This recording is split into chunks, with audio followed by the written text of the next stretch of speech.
Okay, everyone, welcome to my channel. I'm doing this live because I haven't been uploading on a consistent schedule, but there's a reason for that, and as you can tell by my background, I'm not where I am usually, and that's a reason for that. Anyways, let me just pull this up real quick. I've actually been watching a lot of Dr. Phil stuff, but that aside, I will show you what is going on real soon. I'm going to be working on a video I'll probably upload tomorrow that is going to show a little bit more of what I'm doing. Ignore the previous stream. But this is Pokemon Go related, and I'll tell you why it is. I'll have to edit some of the other things here. Let me just change this real quick.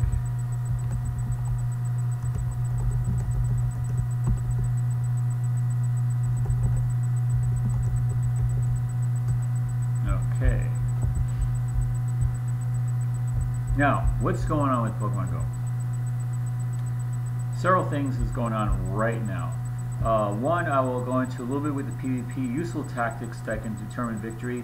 I'm going to go into the Pokemon Go hub site, and I'm going to tweak it a little bit just to kind of give you from my own personal experience of how, because they say a thing, but they may not necessarily. Let me just do this real quick. Okay.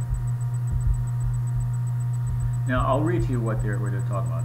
They mentioned bye-bye shields, but really it's not really as bad as it sounds.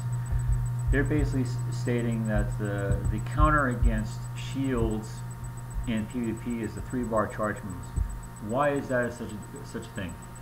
Well, if you think about 3-bar charge moves, they're quick.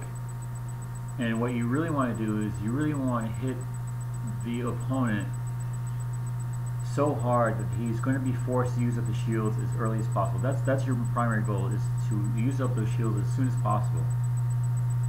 But as soon as you can use up those shields, you can throw everything you want at it and everything's going to hit. Now, that being said, if you're trying to counter that, you got to be careful of when you want to use the shields. Now, if you see something that you're going against that's super effective, you obviously want to use a charge move that is consistent with that. Now, if you're trying to defend against that, they may use that charge move, or they may use a secondary charge move, which may not be necessarily super effective, but maybe they may use it thinking they're going to throw up the shield. Well, here example. You have a Charmander and you're going against a Squirtle, just because of, easy comparison, fire and water. Now let's say your initial charge move is not actually a fire attack, but it's a different attack, like a normal attack or some other different attack. So you charge it up, so the defender will think, okay, he's going to use a water move against me, so it's probably going to be super effective, so I'm going to throw up a shield. But if you don't use that, then you just waste the shield. Now the tricky part is to figure out what they're going to use, and that's where you really don't know. Now, later in the article here, to save those Pokemon, typically it goes into the second charge move unlock cost. I actually found this out by accident without this chart here, because Gyarados is one of my favorite. Now, Gyarados is actually one of the strongest water type, and it's a 1 kilometer buddy distance, and basically the charge moves is based on the buddy distance required to get a candy. 1 kilometer buddy distance is 10,000 Stardust plus 25 candies. So you need 10,000 Stardust plus 25 candies to unlock it. So for me, Gyarados was an easy one. Now it says here buddy distance to babies and starters. Magikarp is not technically a baby and it's not technically a starter, but it still only cost me 10,000 plus 25. So there's a difference in here. Because typically when you read this, you just think, oh, it's just your typical grass, water, and fire, and then babies. But Magikarp's not a baby, and Magikarp is not a starter. Yet for me, it was 10 kilometers. So giving you a little bit of information that even the Pokemon Go Hub doesn't have it for you. 3 kilometer buddy distance, 50,000 Stardust, 50 candy, still doable for the average player. 5 kilometer buddy's distance is 75,000 Stardust or 75 candies. That's going to be hitting you a little hard. And the real buster, 20 kilometer buddy distance, legendary mythicals, 100,000 Stardust plus 100 candy. Miltank would be part of this, so consider that. That might be something that if you have like millions and millions of Stardust and have saved a lot of candies for like Mewtwo, etc. But as everyone's been saying, hold off on purchasing, hold off on spending your Stardust. But I'm going to do a caveat. Everyone else is saying just hold off on it, but I'm going to do a caveat to that that no one else has said. So I'm going to give you a little bit more influence. Reason why you want to unlock a second charge move. I will say on one of my Pokemon, I'm not going to tell you which one in case you PvP against me, is a particular dragon type that has a fire type, but its secondary charge is a dragon type. So depending on what you want to do, yes, and then yes, it is spend it. You may want to use those other charge moves depending on who you're going against. Now, baby Pokemon always cost less than their evolved forms, so that's true. Now, the caveat to this is they're telling you not to spend Stardust on anything. I disagree with that. If you have a favorite Pokemon, like the favorite Pokemon, or your number one starter, or something that you've always played with, and I've already mentioned what my top ones are. Gyarados is my number one. Without hesitation, I got his second charge move. Just so it turned out that it was a 10,000 Stardust and residual candies. I had plenty of candies because, you know, in order to evolve a Magikarp, you have to have a lot anyway, so it was a no-brainer. Easy pick. I've worked on 2 Pokemon with the second charge. That's good enough for now. So for everyone to say hold off on everything, I disagree with that. Reason why I disagree with that, because let's just say, and Niantic has a tendency to legacy things. Let's say I did this move, and let's say they change it, but they're going to grandfather in all the previous changes. Now, it may be a positive thing where everything will be a lot cheaper, but unlikely. What might likely happen is they may alter a little bit so you can only do certain charge moves, and I may have inadvertently gotten a legacy ultra set that you probably can't get later on, but that's just speculation. That being said, if you have over 500,000 Stardust, and as long as you're not doing a mythical or legendary, you can probably feel comfortable at least getting a couple of your top 3 or top 6 to do it. The reason why I say top 6 is because obviously you're not just going to have your top 3 because you have 3 different leagues. You're going to have different sets for different, you know, dark, water, electrical, whatever formulation you have. But that's why I get into pick your favorite Pokemon. Don't even worry about types or IVs or anything like that. Just pick your best Pokemon and go for it, because you'll feel more satisfied doing that because that'll be yours. And if they ever change it where you can pick one and make a real team based on what you want to play and what your favorite is like, regardless of what Pokemon. Like for instance, you could take the lowliest Caterpie and make it the strongest Caterpie you can ever be because it's your favorite, and you can do all sorts of things to actually enhance that, to actually make it strong enough, which I have a feeling Niantic is going to do later on in the game. Go for it. That's whatever your favorite is. Now, if you're a hardcore gamer, yes, you want to hold off on it, and maybe want to do 1 or 2 just to get the feel of it, just to get something out there. But then reserve your starters for after all the changes. So if you want to really get the perfect team of everything, yes, then you want to hold off on it to a degree. But don't be too stingy where you just don't spend it all, because it won't be fun. Now, other news, which is kind of interesting. Well, the winter event. I'm just going to go through the real quick litany of what's going on with the events. December 18th, today, to January 2nd, more ice type will appear, including Jinx, Spheal, Delibird, of course Delibird, Sneasel, Swinub, Snorunt, and Snover. Then also Pikachu with Festive Hat. Long-time players already know this, don't need to go into more.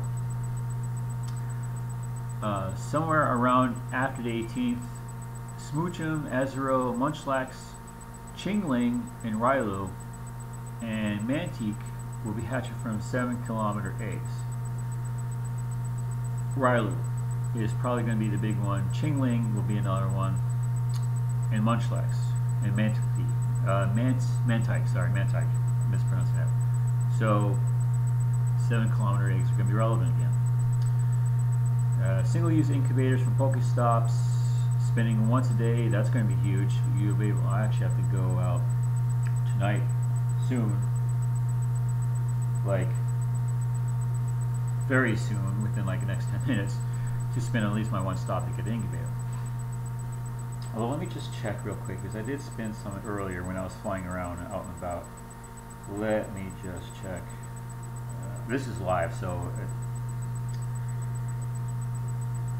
in my undisclosed location, let's see, incubator. Actually, why am I looking here? I want to look here. Let me just do this. Now 7 kilometers, incubate. No, so I have to go out. It maybe not. Well, we'll see. Double catch and transfer candy from today to 20 seconds. So every time you catch something, you get double XP. Every time you transfer, you get double candy. Important if you're looking for Meltan. Well, you don't really want to transfer Meltan unless you're doing the mystery box.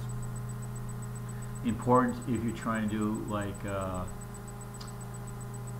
anything that requires a lot of candy. I'm just going to say that, like, you know, Swablu, etc.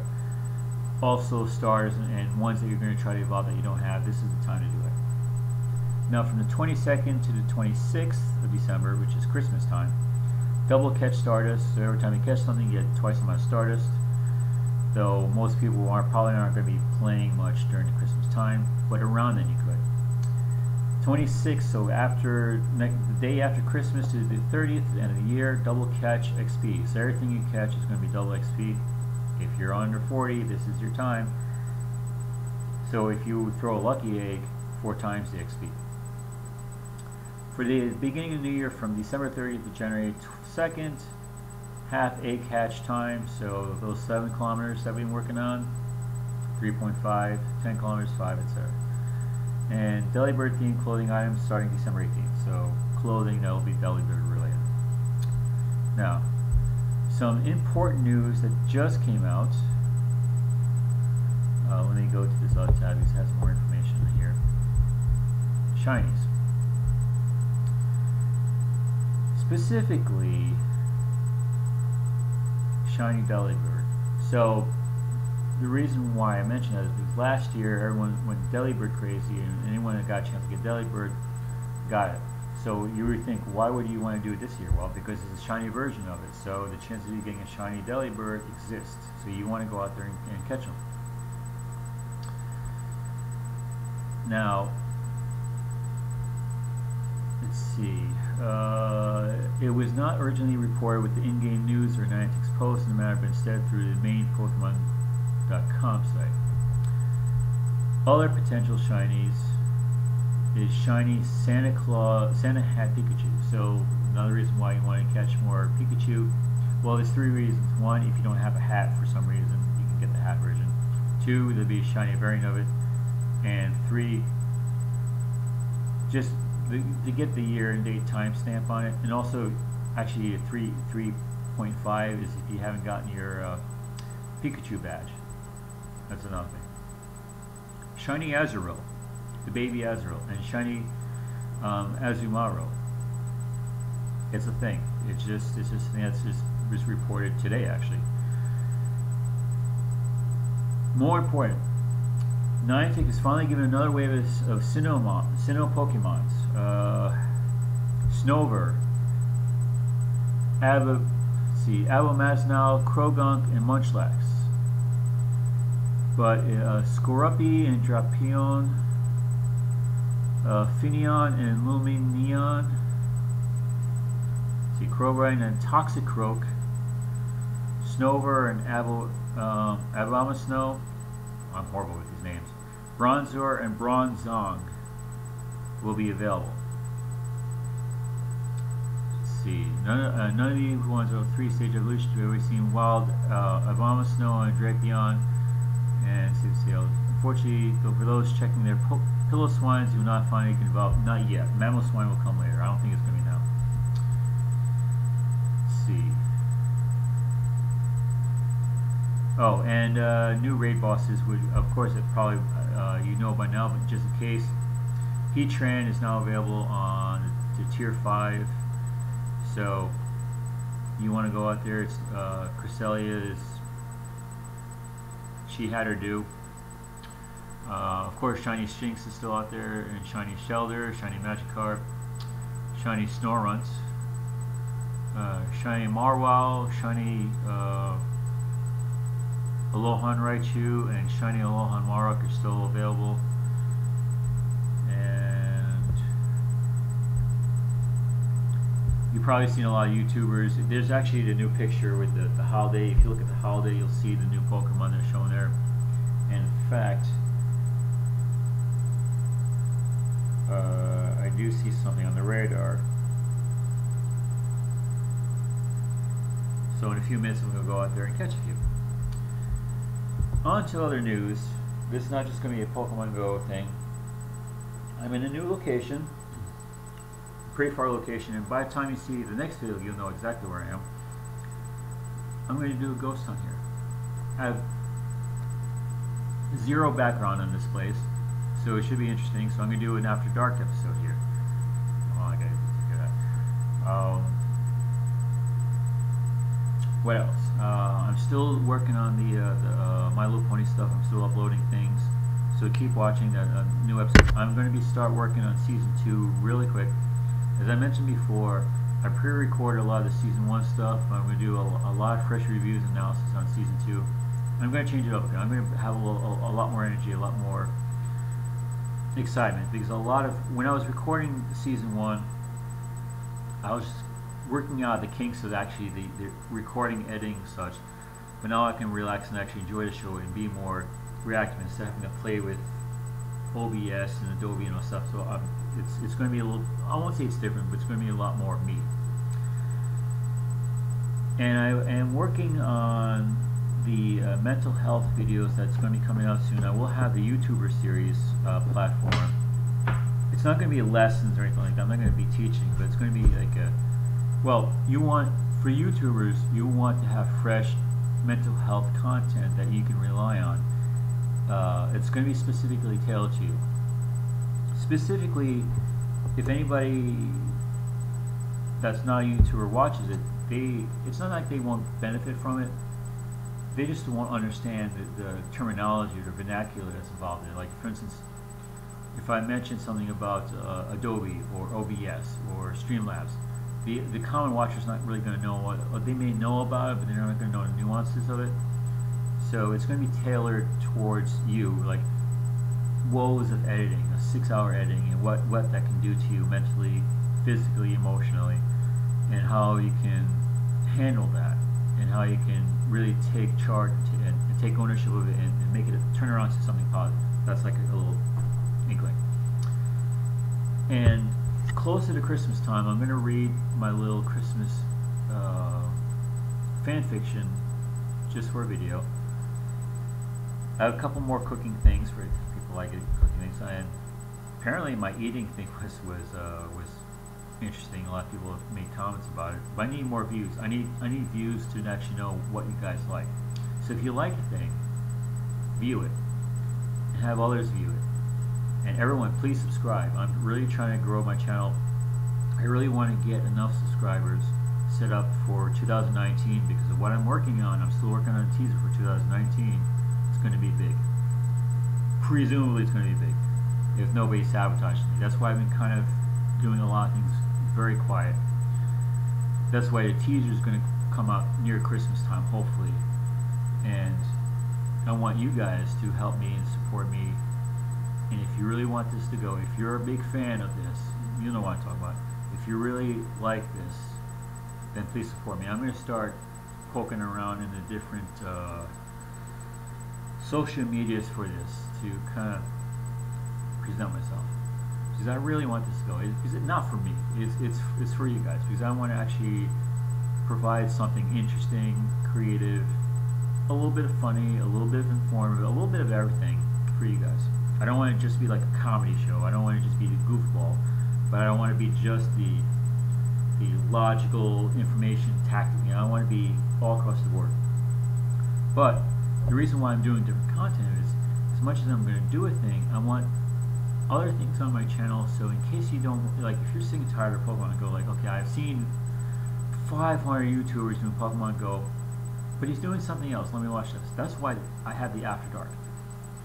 Pokemon Go is great. Love the game. But I want to throw in more stuff so you can watch it like, oh, this is kind of interesting. I never really thought about ghost hunting. And, okay, let me just check it out. That's what I'm going on with that. Anyways, thank you for watching, and please subscribe to me. Click on notifications if you want to know when I'm going to be posting stuff. Let me just see if anybody said anything just real quick.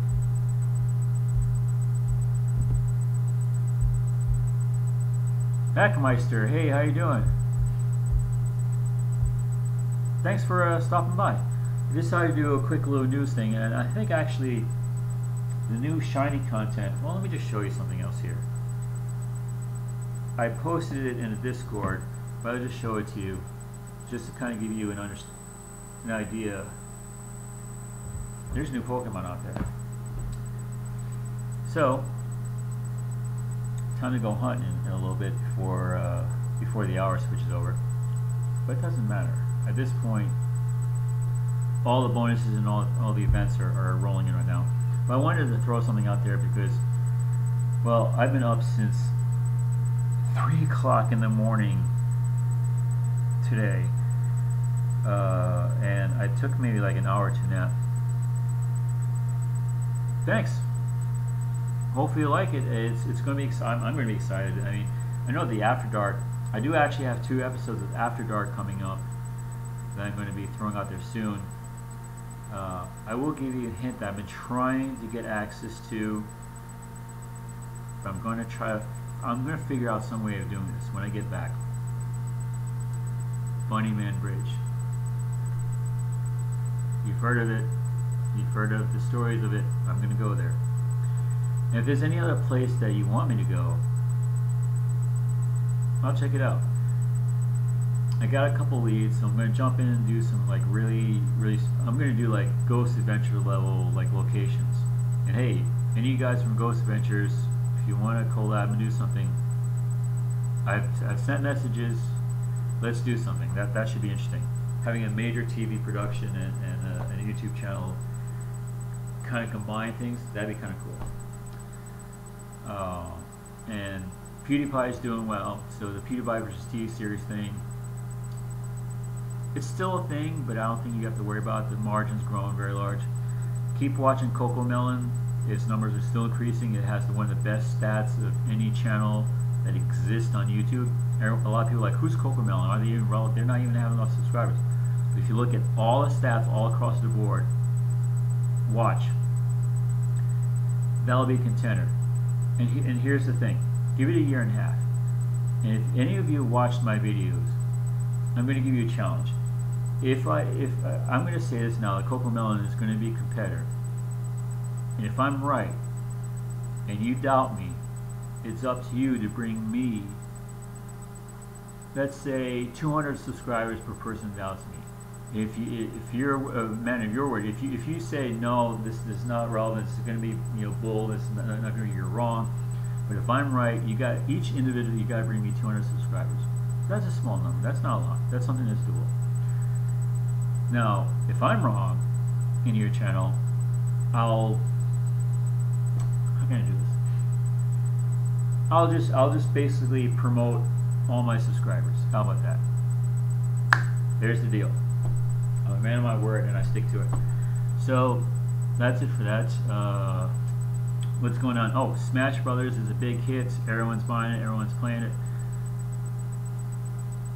I'm debating on getting a capture card, but I may throw that out there for here in Twitch. Possibly a couple new games are coming out, so there's a lot of things coming out. It's going to be coming at you. I'm not going to be throwing like 10 videos at you per day because that's too much saturation. Nobody's going to want to watch that, but a few episodes a week is good. So thank you for listening to me. Thank you for putting up with me. If you like my voice, which apparently a lot of people do, I've gotten a lot of compliments. I'm not saying that, I'm just relaying my thank you. So hopefully I'll have a super chat soon once I get up there. Donations, I don't have anything special right now, but I have a Patreon. If you click on my channel, there's a Patreon. There's also PayPal. That'll help tremendously with the overall quality of everything. So, without further ado, I'm going to go out and play a little Pokemon Go and eat a little bit of snack. Enjoy the warm weather, that's a hint. Catch you guys later, and thank you so much. You all mean the world to me.